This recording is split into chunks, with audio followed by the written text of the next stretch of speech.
দেখুন আপনাদের গ্রুপে পাঠিয়েছি একটা পিডিএফ, সেখানে দেখতে পাচ্ছেন ক্রিয়া অর্থাৎ কাজ, অর্থাৎ ইংরেজি থেকে যেটাকে আমরা ভার্ব বলি, আর সংস্কৃতে যেটাকে আমরা ক্রিয়া বলি। তা দেখুন প্রথম পুরুষের একবচনের রূপগুলি আছে এখানে, আর হচ্ছে অর্থ আছে, আর পাশে মূল ধাতু আছে, মানে কোন ধাতু থেকে এই শব্দটা তৈরি হয়েছে, হ্যাঁ সেইটা কিন্তু আমাদেরকে বুঝতে হবে কোনটা থেকে আমাদের তৈরি হয়েছে। তা সর্বপ্রথম আমরা দেখতে পাচ্ছি কি, দেখুন পঠতি। পঠতি শব্দ মানে কি, পঠতি মানে হচ্ছে পড়ছে, পড়া হচ্ছে বা পড়ছে, এই অর্থে বোঝাচ্ছে। তা দেখুন এখানে কথা হচ্ছে পট ধাতু। কোন ধাতু? পট ধাতু। পট ধাতু মানে হচ্ছে পড়া, তাহলে পড়ছে, তাহলে মানে পঠতি। তারপর হচ্ছে হ্যাঁ কিছু বলছেন নাকি? মিউট করে দেবেন। তারপরে হচ্ছে খাদাতি। খাদাতি মানে কি, খাচ্ছে। খাদাতি মানে খাচ্ছে বা খাওয়া অর্থে বোঝাচ্ছে। এটা কোন ধাতু? খাদ ধাতু। দেখুন এই যে লিস্টটা দিয়েছে, লিস্টের মধ্যে কিন্তু আপনি সবটা পেয়ে যাচ্ছেন, অর্থাৎ আপনার যে উপকারিতা কিন্তু আপনি এখান থেকে সবটা পাবেন। খাদাতি মানে খাচ্ছে, খাদ ধাতু। হাসাতি মানে হাসছে, হাস ধাতু।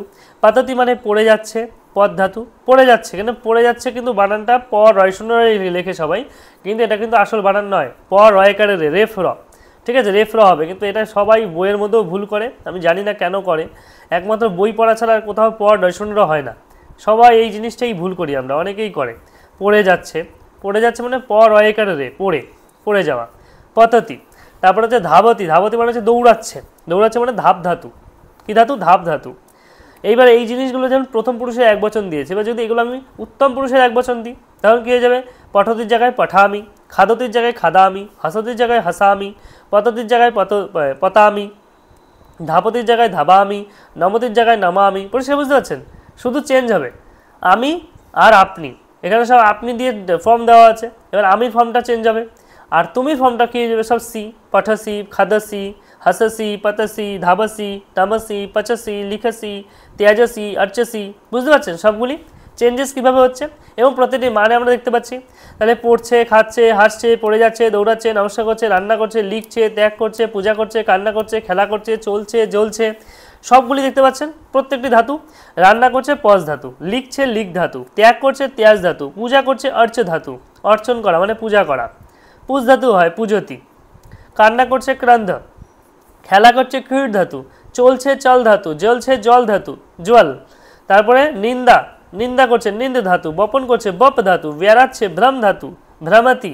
এছাড়া আরও ধাতু আছে, রম ধাতু, রমন করা, রমতি, ঠিক আছে। তারপরে চল ধরতে পারে, চল ধাতু, চলতি। এগুলো সব মানে হচ্ছে ভ্রমণ করা, বেড়ানো, ঘুরে বেড়ানো। হাঁটছে, হাঁটাকে কী বলছে? অট ধাতু, অটতি, অট ধাতু, অটতি মানে হাঁটছে। এবার অটতির জায়গায় আমি হাঁটছি, তখন কী বলবো? আহম অটা আমি, অট অয়াকার ময়রসি, অটা আমি, অটতির জায়গায় অটা আমি হয়ে যাবে। তারপরে মিলিত হচ্ছে, মিলছে, মিল ধাতু, মিল, মিল ধাতু থেকে এসছে। এই যে ক্রিয়াপদগুলোকে ধাতু বলে, ধাতু শব্দ, ধাতু। আর আমরা আগে ছিলাম শব্দ, রাম শব্দ, নর শব্দ, মুনি শব্দ, লতা শব্দ, এগুলো শিখেছিলাম। এবার ধাতুর একটা পরিচয় হচ্ছে, তাহলে মিলাতি মানে মিলছে। এবার আমি যদি করি আহম মিলামি, ঠিক আছে। তারপরে শ্রীপতি, শ্রীপতি মানে কি? ক্ষিপতি বলে আমরা বাংলা বলি ক্ষিপতি, সংস্কৃতে শ্রীপতি বলে, নিক্ষেপ। তাহলে ক্ষিপ ধাতু, কি ধাতু? ক্ষিপ, কয় মূর্ধন্যস্ব, তাহলে ক্ষিপ ধাতু, তাহলে শিব ধাতু শ্রীপতি। তারপরে চর্বতি মানে চিবোচ্ছে, চেবানো, চাবানো, যেটা আমরা চাবাই, চাবানো কথা বলি, চর্ব, চর্বতি, এরকম বলি না চর্বতি, সেই চর্বতি। পরিষ্কার? তাহলে দেখুন এই কটা ধাতু হলো, আরও অনেক অনেক ধাতু আছে যেগুলো আমাদের প্রয়োজনীয় থাকে, অনেক অনেক ধাতু আছে যেগুলো আমাদের অত্যন্ত প্রয়োজনীয়। তা চলুন পরের পৃষ্ঠায় দেখুন, ঠিক পরের পৃষ্ঠায় চলে যান। আরও কয়েকটি ধাতু বলছি, যেমন জপতি, জপতি মানে জপ করছে, আরও যে যে ধাতু মনে পড়বে সেগুলো বসিয়ে দেবেন। জপতি মানে জপ করছে, জপ ধাতু। রক্ষতি মানে রক্ষা করছে, রক্ষ ধাতু। যচ্ছতি মানে দিচ্ছে, যচ্ছ ধাতু দিচ্ছে, যচ্ছ বলে ধাতু নেই, আসলে ধাতুটা হচ্ছে দা ধাতু। দা ধাতু দুটো রূপ হয়, একটা হচ্ছে দাদতি, একটা হচ্ছে যচ্ছতি, দুটো রকম রূপ হয়, ঠিক আছে। যচ্ছ বলে দিয়েছে এখানে। তারপরে হচ্ছে বদতি, বদতি মানে বলছে, বদ ধাতু, ঠিক আছে। এইভাবে পঠতি, তারপরে হসতি, বিভিন্ন রকম ধাতুগুলো আমরা পড়লাম। এইবার দেখুন, এই যে আপনারা বলছিলেন যে তি হবে কোনটায়, আমি মি হবে, এইটা আমরা মনে রাখতে পারছি না। তা চলুন সহজে আপনাদেরকে বোঝাচ্ছি। দেখুন প্রত্যেকটি আমরা কি দেখলাম? সব উত্তম পুরুষ, এই প্রথম পুরুষের এক বচন দেখলাম, প্রথম পুরুষের এক বচন, তাহলে উত্তম পুরুষটা আমাদের জানতে হবে, মধ্যম পুরুষটাও জানতে হবে। তা দেখুন এখানে নিচে আছে, তারপরেই এই ধাতুগুলির প্রয়োগের একটি নিয়ম আছে। সেটি কি? সেটি হলো, দেখুন লট, লট মানে কি? বর্তমানকাল। প্রত্যেকটি কাল হয়, যেমন আমি যখন কথা বলি আমি যাচ্ছি, দেখুন এটা বর্তমানকাল। আমি যাব, ওটা ভবিষ্যৎকাল। আমার যাওয়া উচিত, এটা হচ্ছে বিধিলিঙ্গ, উচিত অর্থে, ঠিক আছে। এইভাবে প্রয়োগ। তুমি যাও না, কাউকে অনুরোধ করছি, আমি যাব না, এই যে অনুরোধ, উপদেশ, আদেশ, কেউ আমাকে অনুরোধ করছে, আদেশ দিচ্ছে, এই তুমি যাও তো, আপনি যান তো, এই জিনিসগুলো কি আমার যাওয়া হবে, এইগুলো সবচেয়ে আদেশ, উপদেশ, অনুরোধ, প্রত্যেকটি ভাব আছে এবং প্রত্যেকটি ভাবের কিন্তু আলাদা আলাদা, কোনোটা বর্তমানকাল, কোনোটা অতীতকাল, কোনোটা ভবিষ্যৎকাল, তারপর কোনোটা কি উচিত অর্থে এবং কোনোটা আপনার আদেশ, উপদেশ, অনুরোধ অর্থে। অর্থাৎ এই যে 5টা লকার আমরা বিশেষ করে পড়ব এবং এই লকারগুলো দিয়ে কিন্তু আমরা শব্দ গঠন করব। ঠিক আছে, শব্দের সাথে ক্রিয়াপদ থাকবে, ক্রিয়াপদ মিলে শব্দটা গঠন হবে। তা আমরা সর্বপ্রথম শিখছি বর্তমানকাল। বর্তমানকালটা আগে শিখে নিই। তো বর্তমানকাল অলরেডি কিন্তু আমরা জানি যে বালকঃ পঠতি, বালকটি পড়ছে। এখন যদি বলে বালকটি পড়বে, তখন কি হবে? বালকঃ পঠিষ্যতি, বালকটি পড়বে। তখন কিন্তু চেঞ্জ হয়ে যাবে, তখন হয়ে যাবে সেটা হচ্ছে লিট লকার। ঠিক আছে, এখন হচ্ছে লট লকার, ওটা হচ্ছে লিট লকার। তা লিট লকারটা আমরা পরে শিখবো, আগে লট লকারটা শিখে নিই। তা দেখুন, প্রথমে বলছে প্রথম পুরুষ, মধ্যম পুরুষ, উত্তম পুরুষ। প্রথম পুরুষ মানে কি? যাদেরকে আমরা আপনি, সে বলে সম্বোধন করি, মানে যাদেরকে সম্মানার্থে, যখন কোনো ব্যক্তির সাথে দেখা হলো তখন আপনি তাকে কি বলেন? আপনি। দেখুন, আমি আপনাদের সবাইকে কিন্তু আপনি বলছি, কেন বলছি? আপনাদের সম্মানার্থে আমি বলছি। এখানে অনেকে বড় আছেন, কেউ ছোট আছেন, তবুও আমি সবাইকে আপনি বলছি, কেন? সম্মানার্থে। এবং আপনারা আমাকে যখন জিজ্ঞাসা করছেন, আপনারাও কিন্তু আপনি বলছেন, কেউ আমাকে তুমি বা তুই বলছে না। ঠিক আছে, কেন বলছে না?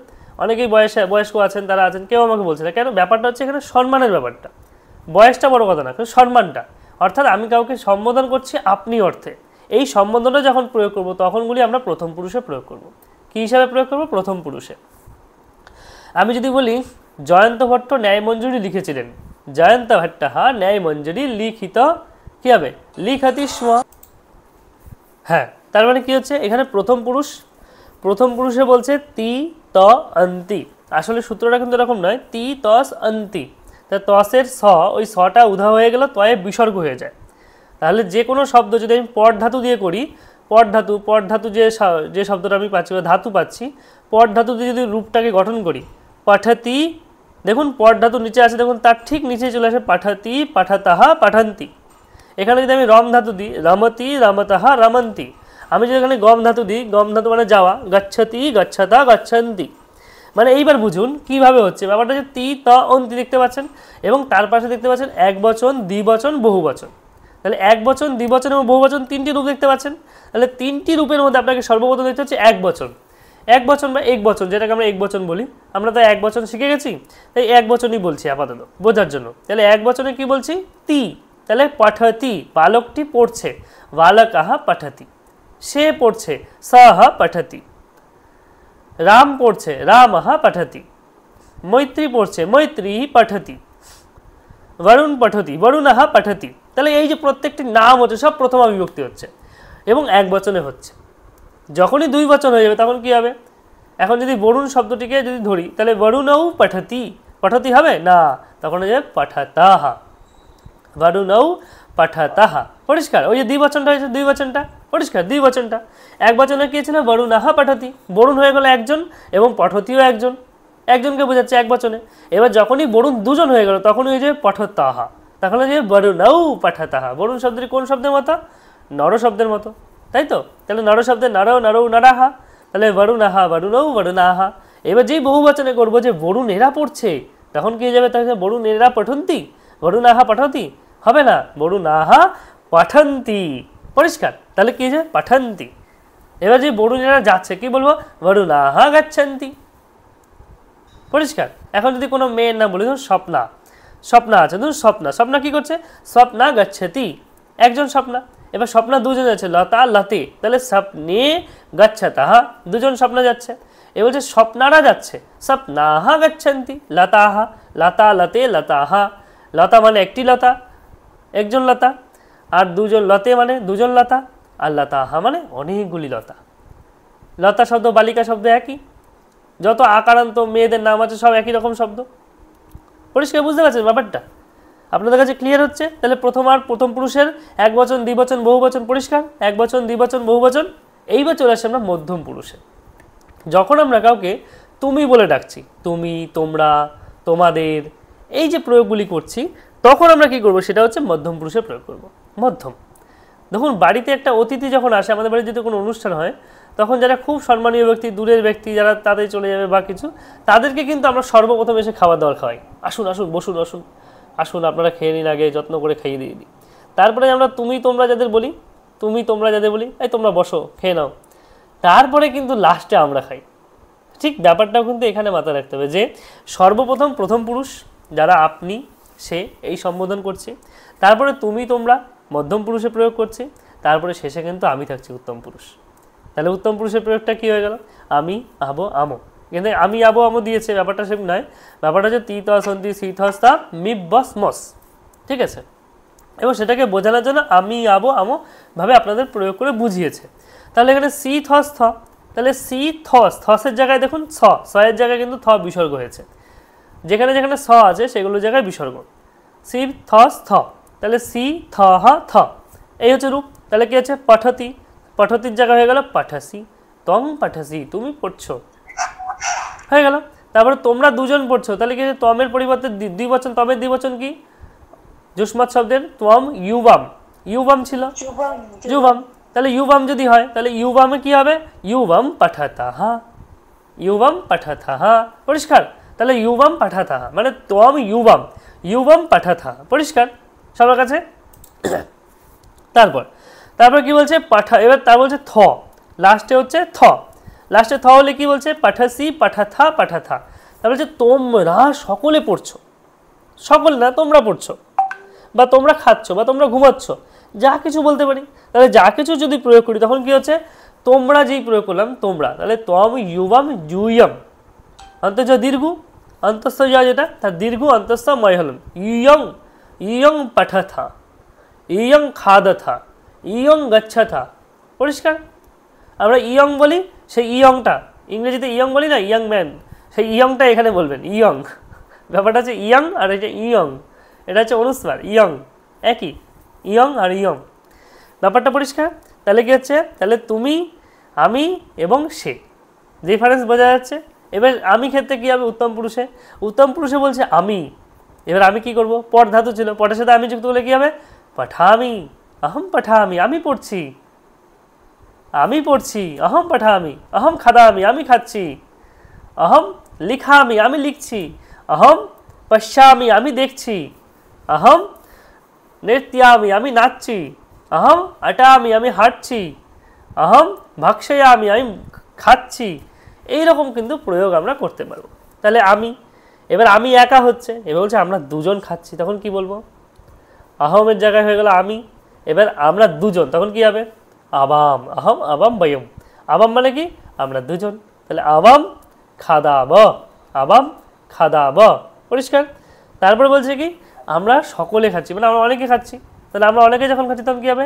আবামের জায়গায় বয়ম, তাহলে বয়ম খাদামাহা, বয়ম খাদামাহা, পরিষ্কার? খাদামাহা। প্রথম পুরুষে, মধ্যম পুরুষে এবং উত্তম পুরুষে কর্তা। এতক্ষণ আমরা পট ধাতু শিখছিলাম। পরের পৃষ্ঠা দেখতে পাচ্ছেন, 9 নম্বর পৃষ্ঠা যে উপরে লেখা, দেখুন এখানে আছে এক বচনে সে, এক বচন স মানে সে, তারপরে দ্বিবচন তৌ তে, স তৌ তে, আমরা শিখেছিলাম মনে আছে? অস্মৎ শব্দ, যুষ্মৎ শব্দ, তৎ শব্দ শিখেছিলাম তো, মনে আছে কি সবার? বলুন, শিখেছিলাম কি না? তম মানে তুমি, যুবম মানে তোমরা দুজন, ইউয়ম মানে তোমরা, আর উত্তম পুরুষে আহম মানে আমি, আবাম মানে আমরা দুজন, আর বয়ম মানে আমরা, যেগুলো এতক্ষণ বলছিলাম। এবার সেগুলো দিয়ে দেখুন বাক্য গঠন করছে। সে পড়ছে, তাহলে কি হবে? সাহা পাঠাতি, তারা দুজন পড়ছে, তৌ পাঠাতাহা, তারা পড়ছে, তে পাঠান্তি, বলছিলাম এতক্ষণ। তারপরে তুমি পড়ছো, ত্বং পাঠাসি, তোমরা দুজন পড়ছো, ইউবাং পাঠাথা, তারপরে তোমরা পড়ছো, ইয়ং পাঠাতাহা, পাঠাথা। তারপরে পৃষ্ঠা দেখুন উত্তম পুরুষে বাক্য প্রয়োগ। আমি পড়ছি, অহং পাঠামি, আমরা দুজন পড়ছি, আবাং পাঠাবাহা, আমি পড়ছি, আমরা পড়ছি, বয়ং পাঠামাহা। অর্থাৎ একটি বিষয় একটি লক্ষ্য করুন যে কর্তা প্রথম পুরুষ এক বচন বলে ক্রিয়া প্রথম পুরুষ এক বচন হচ্ছে। এটাই প্রথমে বলছিলাম, কর্তা যে কাজটা করছে সে যে পুরুষ যে বচন থাকবে তার ক্রিয়াও কিন্তু সেই পুরুষ সেই বচনই হবে, অন্য কিছু হবে না। তাই জন্য অহম গচ্ছতি এটা বলা যায় না, কি বলতে হবে? অহম গচ্ছামি। কেয়ার বাবু বুঝতে পারছেন? আপনি আছেন তো? আর চক্রবর্তী মহাশয়, আপনি আছেন তো নিশ্চয়ই। চলো তাহলে অহম গচ্ছতি হবে না, অহম গচ্ছামি হয়ে গেল। তাহলে একটু লক্ষ্য করে কর্তা প্রথম পুরুষ পরিষ্কার হলো। এবার ক্রিয়া প্রথম পুরুষ একবচন পঠতি, বাক্য হচ্ছে স পঠতি, অর্থ হচ্ছে কি সে পড়ছে। তাহলে এইভাবে পুরুষ এবং বচন সঙ্গে কর্তার সঙ্গে ক্রিয়াও বসবে।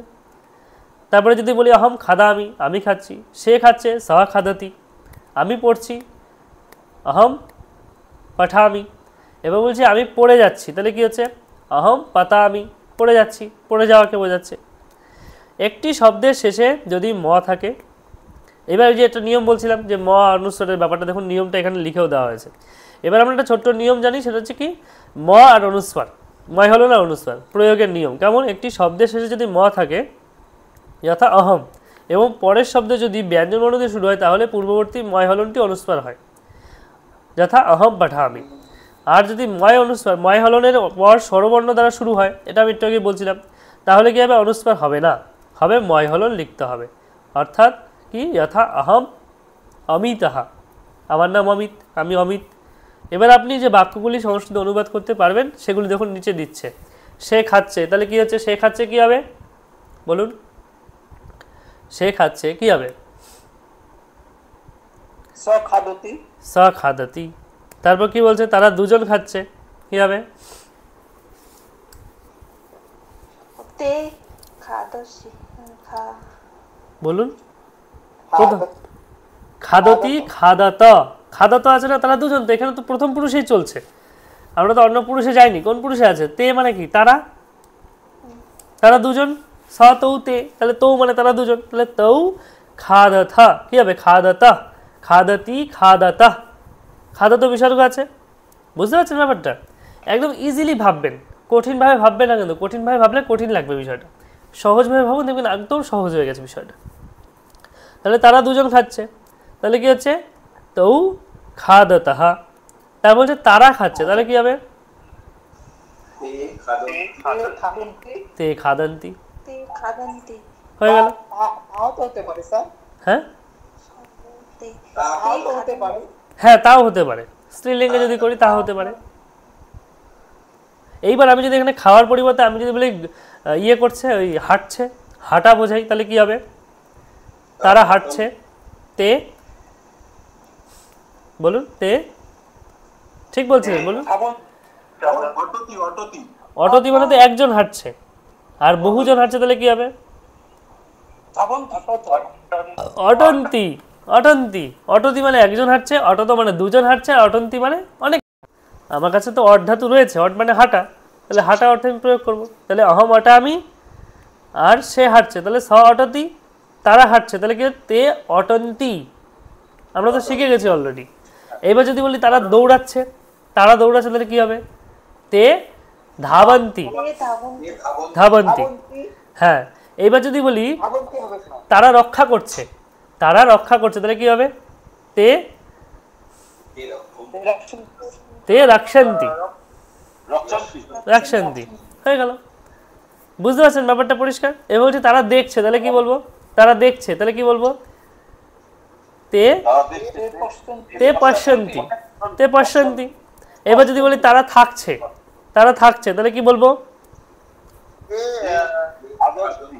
থাকছে, থাকছে তিষ্ঠন্তি, তিষ্ঠন্তি হ্যাঁ হয়ে গেল।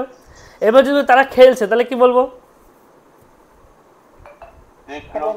ক্রীড়ন্তি, হয়ে গেল পরিষ্কার।